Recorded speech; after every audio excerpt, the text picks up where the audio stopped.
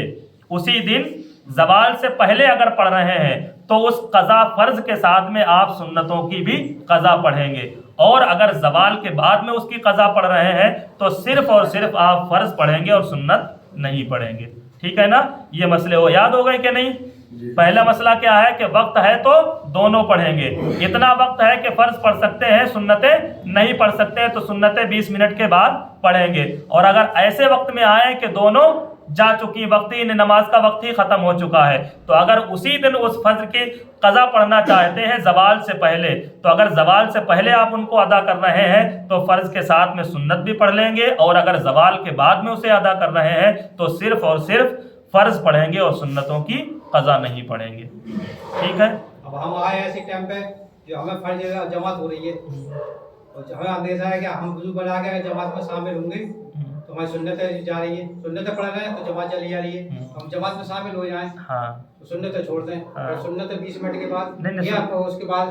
اس کے بعد تو نماز کا وقت ہے نا. یہ تو مسئلہ وہ ہے کہ جب وقت جماعت کے بعد پڑھ سنتیں ہاں پڑھ سکتے ہیں، جب وقت آتی ہے تو پھر اسی وقت پہ پڑھ سکتے ہیں. یہ مسئلہ یہ ہے کہ جب وقت نکل گیا سنتیں شامل ہو جائیں. ہاں یہ معلوم ہے کہ آج کے بعد سنتیں پڑھنے ہاں ابھی وقت ہے نا فجر کا. یہ مسئلہ اس وقت ہے جب فجر کا وقت ہی ختم ہو گیا تب 20 منٹ کے بعد نہیں تو اس کے لیے یہی تو سنت کی تاکید ہے فجر کی، کہ اگر آخر میں بھی یہ معلوم ہے کہ سلام سے پہلے ہم امام کو پا لیں گے تو اس کے لیے حکم یہ ہے کہ فجر کی سنتیں پڑھیں. اور یہ اگر یقین ہے کہ نہیں اگر ہم پڑھنے میں لگ جائیں گے تو پھر جماعت چلی جائے گی، تب جا کے وہ امام کے ساتھ میں شریک ہو جائے.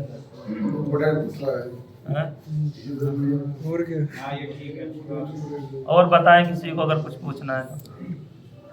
دیکھیے رمضان بہت قریب ہے، رمضان میں تو یہ سلسلہ بند ہو جائے گا.